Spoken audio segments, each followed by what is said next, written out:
میں قرۃ آپ دیکھ رہے ہیں میرا یوٹیوب چینل۔ سویڈن میں ہونے والا واقعہ قابل مذمت ہے، اس پر بات کروں گی، اور جو پاکستان میں سچویشن ہوئی ہے اس کے نتیجے میں اس پر بات کروں گی۔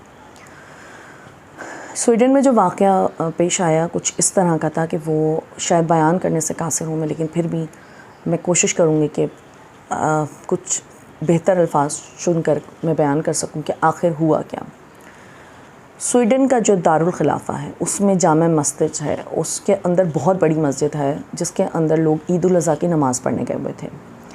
اس عید الاضحیٰ کی نماز سے واپسی پر دو لوگ وہاں پر احتجاج کے لیے جمع تھے، اور ان دو لوگوں کو سیکیورٹی فراہم کی ہوئی تھی سویڈش پولیس نے، اور وہ احتجاج کر رہے تھے کیونکہ وہاں پہ لیگل ہے احتجاج کرنا۔ اور وہ احتجاج کیا تھا؟ قرآن پاک کی بے حرمتی کی انہوں نے۔ وہ کرسچن عراقی تھا جس نے نہ صرف قرآن شریف کو شہید کیا بلکہ اس کلام پاک کے شہید اوراق سے اپنے جوتے صاف کیے۔ اس انسان نے بیگ جو ہوتا ہے وہ پورک کا بنا ہوتا ہے، یعنی کہ سور کے گوشت کے بنے ہوئے جو پارچے ہوتے ہیں ان کو اس نے قرآن کریم کے مقدس اوراق میں رکھا، اور یہ سب کچھ کیا۔ اور وہاں پر جو مسلمان تھے وہ غم و غصے سے پاگل ہو رہے ہوں گے یقیناً، اور وہ جو سویڈش پولیس تھی اس نے اس چیز کو اس کے بعد قرآن پاک کو آگ بھی لگائی اس شخص نے۔ وہ دو لوگ تھے۔ پاکستان میں کیا ہوا اس کے نتیجے میں، اور عراق میں کیا ہوا؟ عراق میں تو لوگ نکلے باہر، خود سے نکلے، اور انہوں نے سویڈش ایمبیسی کو نقصان پہنچایا۔ پاکستان میں ہونا یہ چاہیے تھا کہ اعلیٰ سطح پر، یعنی کہ حکومتی سطح پر یہ چیز ہونی چاہیے تھی کہ وہ سویڈش ایمبیسی کو یا تو بند کرتے تھے، اس سویڈن ایمبیسڈر کو واپس بھیج دیتے، کچھ ری ایکشن تو آتا۔ یہی کام اگر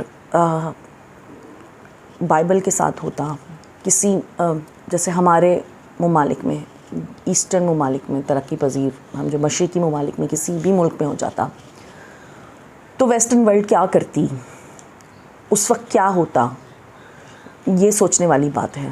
کیا ہمارا ری ایکشن ویسا ہے؟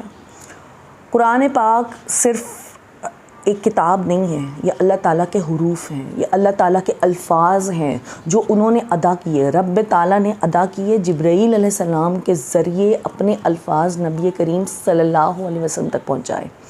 ان الفاظ کو وہ الفاظ نبی کریم کی زبان سے جاری ہوئے، یعنی کہ اللہ تبارک و تعالیٰ سے ہوتے ہوئے، جبرائیل علیہ السلام سے ہوتے ہوئے نبی کریم صلی اللہ علیہ وسلم تک پہنچے، اور انہیں پھر نسخے کی شکل دی گئی۔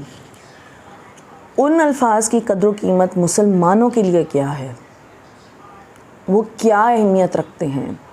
کیا ہمارا ایمان اتنا کمزور ہو چکا ہے کہ ہم ایک احتجاج کی ویڈیو یا پوسٹ بھی نہیں ہم پوسٹ کر سکتے کہ ہمیں اپنے رب سے، ہمیں اپنے نبی سے، ہمیں اپنے قرآن سے کتنی محبت ہے؟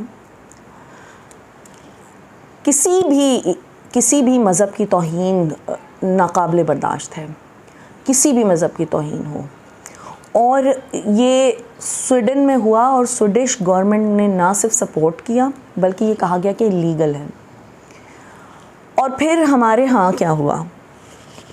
ہمارے ہاں یہودی ایجنٹ کہلائے جانے والے عمران خان نے کال دی، کوئی اوپری سطح سے کوئی کال نہیں آئی، کچھ وہ نہیں ہوا، اور جب دیکھا کہ لوگ نکلیں گے تو تب پی ڈی ایم گورنمنٹ نے کہا کہ ہم بھی پورے ملک میں احتجاج کیا جائے گا، اس پہ ملک گیر احتجاج کیا جائے گا اور گورنمنٹ کی طرف سے۔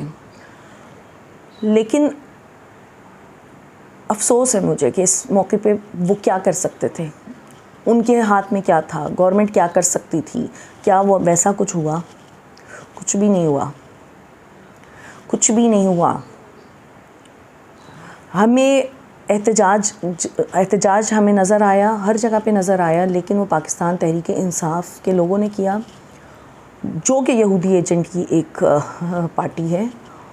اور لوگ نکلے ڈر رہے ہوئے تھے لوگ، لیکن جہاں ایمان کی بات آ جائے وہاں پر نکلنا ضروری ہے، وہاں پر بولنا ضروری ہے. آپ خاموش نہیں رہ سکتے. یہ عذاب کی نشانی مجھے لگتا ہے کہ ہم اتنے کمزور ہو، ہم اتنے مفاد پرست ہیں کہ کہ اس وجہ سے کہ ہمارے قرآن کو جلا دیا گیا وہاں پر، ہمارے سینٹیمنٹس نہیں. کیا کیا گورنمنٹ نے اس لیول پر؟ انہیں کیا کرنا چاہیے تھا؟ کیا ایسا کچھ ہوا؟ بہرحال پوری دنیا میں احتجاج ہوا ہے، ملک گیر احتجاج ہوا ہے. اور میں قرۃ العین بحیثیت مسلمان، میں اس فیل کو کنڈیم کرتی ہوں. بہت بہت دکھ دیا ہے ہمیں اس عمل نے، اس چیز نے ہمیں بہت دکھ دیا ہے. اور ہمیں اس چیز کو یاد رکھنا چاہیے کہ ان کی جو نفرت ہے وہ ختم نہیں ہوگی.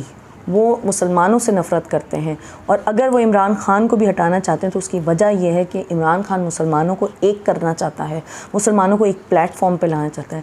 جاگ جائیے مسلمانوں. اور وہ ایک جو جملہ ہے، وہ جو ایک شعر ہے نا علامہ اقبال کا، ایک ہو مسلم حرم کی پاسبانی کے لیے، ایک ہو مسلم، ایک ہو مسلم. ہم کیوں بٹے ہوئے ہیں کشتیوں میں؟ ہم تو فرقوں میں ہی بٹے ہوئے ہیں، ہم تو زبانوں میں ہی بٹے ہوئے ہیں. خدارا قرآن سے محبت کیجئے، اپنے بچوں کے دل میں قرآن کی محبت ڈالیے. اور کیونکہ یہ ایک ایسی نسل ہم تیار کر رہے ہیں، اب جو ایک نسل تیار، اس کو فرق ہی نہیں پڑتا، اس کو فرق نہیں پڑتا. کیوں؟ ہماری وجہ سے، کیونکہ ہمیں فرق نہیں پڑ رہا. خدارا قرآن کو تھام لیجئے، اللہ کی رسی کو تھام لیجئے، اس سے قبل کہ بہت زیادہ دیر ہو جائے. اور مجھے بہت دکھ ہوا ہے، اور میں بہت زیادہ کنڈیم کرتی ہوں اس چیز کو. اور میں گورنمنٹ سے اپیل کرتی ہوں کہ اس جو سویڈش ایمبیسڈر ہے اس کو تو ملک سے کم از کم باہر نکال ہی سکتے ہیں نا آپ، اسے نکال دیجئے. شکریہ.